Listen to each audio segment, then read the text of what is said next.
ఈ వీడియోలో మనము థర్డ్ పాయింట్ చూద్దాం గైస్. థర్డ్ పాయింట్ ఏముంది, యాక్సెస్ ట్రిపుల్ ఐటమ్స్. సో మనము లిస్ట్ని ఎలా యాక్సెస్ చేసామో same guys copy paste. 1 inch అంటే 1 ఇంచు మారదు, కొత్తగా ఒకటి కూడా యాడ్ అవ్వదు. ఓకేనా. సో మనం దీన్ని యాక్సెస్ చేద్దాము. డాగ్ అని ఉంది కదా. సో ఇప్పుడు నేను నార్మల్గా అంటే మొత్తాన్ని చూడాలంటే ఇక్కడ నేను డాగ్ అని ఇస్తా. ఇక్కడ చూడండి నాకు మొత్తం పడ్డాయి డాగ్ అని. గైస్ ఒకటి గుర్తుపెట్టుకోండి, మీరు ప్రింట్ ఆఫ్ అని ఇస్తే ఏం జరుగుతుంది అంటే అవుట్పుట్లోనే పడుతుంది. ఇలాగ ఒకటి ఏదైనా నార్మల్గా వేరియబుల్ ఇచ్చేసా కూడా అవుట్పుట్లోనే పడుతుంది. అయితే ఈ ప్రింట్కి దీనికి ఏం తేడా అంటే ఇప్పుడు చూడండి, నేను దీని కింద మళ్ళీ డాగ్ ఇచ్చా అంటే యాక్చువల్గా మనకు అవుట్పుట్లో ఎన్నిసార్లు పడాలి, 2 టైమ్స్ పడాలి. ఎందుకంటే 2 డాగ్స్ ఉన్నాయి కాబట్టి. కానీ ఇది ఒకసారే పడుతుంది చూడండి. ఎందుకంటే ఇలా మనం ప్రింట్ ఇక్కడ నార్మల్గా ఇచ్చేసామనుకోండి, ఈ లాస్ట్ లైన్లో ఏమైతే ఉందో అది మాత్రమే మనకు అవుట్పుట్లో పడుతుంది. అదే మనం ప్రింట్ ఇచ్చామనుకో ఎన్ని ఉన్నాయో అన్నీ అవుట్పుట్లో పడతాయి. ఇప్పుడు చూడండి నేను దీనికి ప్రింట్ ఇస్తాను అండ్ అలానే ఈ కింద దానికి ప్రింట్ ఇస్తాను. ఇప్పుడు చూడండి మనకి 2 టైమ్స్ అనేది అవుట్పుట్లో వస్తుంది. ఇక్కడ చూడండి 2 టైమ్స్ అనేది అవుట్పుట్లో వచ్చింది. ఓకేనా. సో ప్రింట్ ఆఫ్ వాడితే వ్యాలిడ్ అవుట్పుట్లో పడేది. యాక్చువల్గా మీరు ఇలా ప్రింట్ ఇవ్వకుండా డాగ్ అని ఇస్తే అది యాక్చువల్గా దాన్ని అవుట్పుట్ అనము. ఇక్కడ అంటే ఇది జూపిటర్ నోట్బుక్ కదా, .ipynb అంటే జూపిటర్ నోట్బుక్. నేను ఇన్స్టాల్ చేసినప్పుడు చెప్పాను మీకు ఆ పాయింట్. ఈ జూపిటర్ నోట్బుక్ ఏం చేస్తుందంటే ఇలా ఒక వేరియబుల్ ఇచ్చినప్పుడు దాంట్లో ఏముంది అది మనకి అవుట్పుట్ ఏరియాలు చూపిస్తుంది. కానీ అది అఫీషియల్ అవుట్పుట్ కాదు, అదొక అన్అఫీషియల్ అవుట్పుట్. ఈ జూపిటర్ అనేది ఎక్స్ట్రాగా ప్రొవైడ్ చేస్తుంది ఆ ఫీచర్ని అంతే. ఓకేనా. సో మీరు ప్రింట్ అంటే గుర్తుపెట్టుకోవాల్సింది ఇదే. చాలామంది ఏమనుకుంటారంటే ఇలా వేరియబుల్ ఇస్తే కూడా ప్రింట్ అవుతుంది కదా, సో మనము డేటాని అవుట్పుట్లో 2 రకాలుగా ప్రింట్ చేయొచ్చు అనుకుంటారు. ఇలా ప్రింట్ వాడి ఇక్కడ నార్మల్గా ఇచ్చేసి నో, ఇది అన్అఫీషియల్ కాన్సెప్ట్. మీరు అవుట్పుట్లో డేటాని ప్రింట్ చేయాలంటే మీరు ఖచ్చితంగా వాడాల్సింది ప్రింట్ ఆఫ్ ఫంక్షన్. సో ఇప్పుడు చూడండి కాన్సెప్ట్లోకి వద్దాము. ఇప్పుడు డాగ్ అని ఇస్తే ఏమవుతుంది, ఓన్లీ డాగ్ అని ఇచ్చా అంటే అన్ని వాల్యూస్ యాక్సెస్ చేసా. సో ఇప్పుడు నేను ఏం చేస్తున్నానంటే డాగ్ అని ఇచ్చి బ్రాకెట్లో 2 అని ఇస్తున్నా. అప్పుడు దాని మీనింగ్ ఏమి, ఇక్కడ సెకండ్ వాల్యూ అంటే ఇక్కడ ఇండెక్స్ వాల్యూ ఏది 0 1 2 3 ఇది కదా 2 అనేది, ఈ బాల్ అనేది మనకి ప్రింట్ అవుతుంది, వస్తుంది, యాక్సెస్ చేయగలుగుతాం మనం. చూడండి బాల్ అనేది యాక్సెస్ చేసామా. సేమ్ అలానే డాగ్ ఆఫ్, ఇప్పుడు రేంజ్ చూద్దాం. ఒకటి 1 to 4 అని ఇచ్చా.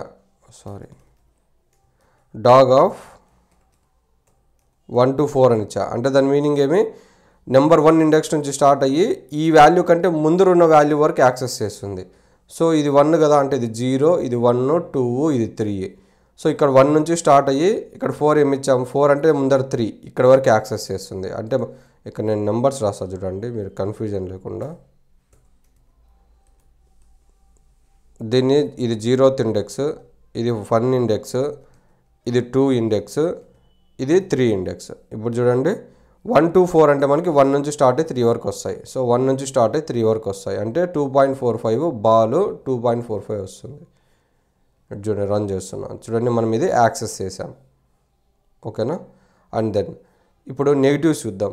డాగ్ ఆఫ్ -3 అని ఇచ్చా. -3 అంటే ఏం గైస్, ఇక్కడ ఇస్తా చూడండి కింద. దీన్ని మనము -1 అంటాము. ఓకేనా.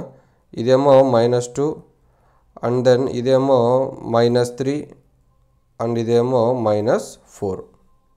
ఇప్పుడు -3 అంటే ఏమొస్తుంది మనకి 2.45 వస్తుంది. చూడండి 2.45 అనేది మనము యాక్సెస్ చేసాము. అండ్ దెన్ ఇప్పుడు నెగిటివ్స్లో రేంజెస్ చూద్దాం. డాగ్ ఆఫ్ -4 to -1 అంటే ఏం జరుగుతుంది గైస్, -4తో స్టార్ట్ అయ్యి -1 కంటే ముందర వరకు అంటే -2 వరకు డేటా అనేది వస్తుంది. ఇక్కడ ఏముంది -4లో 1 ఉంది, ఇక్కడ -3లో 2.45 ఉంది. ఇక్కడ ఏమి ఇచ్చాము -1 అంటే -2 వరకు ఇక్కడ వరకు వస్తాయి ఈ 3 వాల్యూస్. బాల్ కూడా వస్తుంది, అబ్జర్వ్ చేయండి వచ్చిందా ఈ 3 వాల్యూస్. సో ఇది 1 2.45 బాల్ అని వస్తాయి. ఇప్పుడు సేమ్ నేను ఫస్ట్ వాల్యూ మిస్ చేస్తాను, ఇలాగా డాగ్ అని చెప్పి ఫస్ట్ వాల్యూ మిస్ చేసి ఇక్కడ ఓన్లీ 3 అని ఇస్తాను. అప్పుడు ఏమైతే స్టార్టింగ్ నుంచి స్టార్ట్ అయిపోయి 2 వరకు ఏమేమి ఉన్నాయో అవన్నీ వస్తాయి. చూడండి ఇలాగా. ఇప్పుడు సేమ్ దీంట్లో కూడా నేను లాస్ట్ వాల్యూని మిస్ చేస్తా. సో ఇక్కడ నేను 2 అని ఇచ్చేసా, లాస్ట్ వాల్యూని మిస్ చేసా. అప్పుడు సెకండ్ ఇండెక్స్ నుంచి స్టార్ట్ అయ్యి మనకి మొత్తం ఇంకా ట్యూపుల్ ఎన్ని వాల్యూస్ ఉన్నాయో అవన్నీ వచ్చేస్తాయి. సో అలా ఇస్తున్నా చూడండి అలా వచ్చింది. సేమ్ ఇదే నెగిటివ్ ఇండెక్స్ కూడా ఫస్ట్ వాల్యూ మిస్ చేస్తాను, లాస్ట్ వాల్యూ -2 అని ఇస్తాను. అప్పుడు ఏం జరుగుతుంది, మైనస్ అంటే ఇక్కడ స్టార్టింగ్ వాల్యూ ఏవైతే ఉందో ఇక్కడ దాంతో స్టార్ట్ అయ్యి -2 అంటే దీని ముందర వరకు ఏమున్నాయో అవన్నీ ప్రింట్ అవుతాయి. సో ఇక్కడ 2 వాల్యూస్ ఉన్నాయి కాబట్టి 2 వాల్యూస్ వస్తాయి. అండ్ సేమ్ అలానే లాస్ట్ వాల్యూ మిస్ చేస్తాయి. ఇక్కడ -3 అని ఇచ్చి లాస్ట్ వాల్యూ మిస్ చేస్తా. సో -3 బాక్స్లు ఏమైతే ఉందో అక్కడ నుంచి స్టార్ట్ అయ్యి మొత్తం ట్రిపుల్ ఏమేమి ఉన్నాయో అవన్నీ వస్తాయి. -3 అంటే ఇది. సో ఇక్కడ నుంచి స్టార్ట్ అయ్యి 2.45 నుంచి ఎండ్ వరకు అంటే బాల్ 2.45 వస్తాయి. మళ్ళీ ఇక్కడ చూడండి వచ్చిందా. సో ఇలాగ మనము యాక్సెస్ చేస్తాం మొత్తం లిస్టునంతా,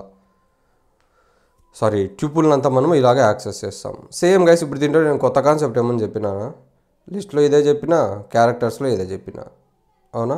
సేమ్ కాపీ పేస్ట్. అందుకే మీకు చెప్పింది అప్పుడు అక్కడ బాగా గుర్తుపెట్టుకోండి, అన్ని చోట్ల ఇదే వాడతాము అని చెప్పి. అండ్ మీరు గుర్తుపెట్టుకోవాల్సింది ఏమంటే ప్రింట్కి దీనికి గుర్తుపెట్టుకోండి. దీన్ని ఏమంటాం మనం అంటే యాక్సెస్ చేయడం అంటాం. అంటే ట్యూపుల్ ఉన్న వాల్యూని యాక్సెస్ చేయగలుగుతాం అంతే. ఇది అవుట్పుట్లో పడితే ఇది అవుట్పుట్ అంటామా? ఇది అఫీషియల్ అవుట్పుట్టా? నో, ఇది అఫీషియల్ అవుట్పుట్ కాదు, ఇది అన్అఫీషియల్ అవుట్పుట్. ఎప్పుడైతే ప్రింట్ అనం వాడతామో అది మాత్రమే మనకు అది అఫీషియల్ అవుట్పుట్. ఇది జూపిటర్ నోట్బుక్ కాబట్టి జూపిటర్ నోట్బుక్ అనేది మనకి ఫీచర్ని ప్రొవైడ్ చేస్తుంది. ఏదైనా ఒకటే ఉంటే అది మాత్రమే మనకు అవుట్పుట్ చూపించడం, బట్ అది యాక్చువల్గా అది అఫీషియల్ అవుట్పుట్ కాదు. ఓకేనా?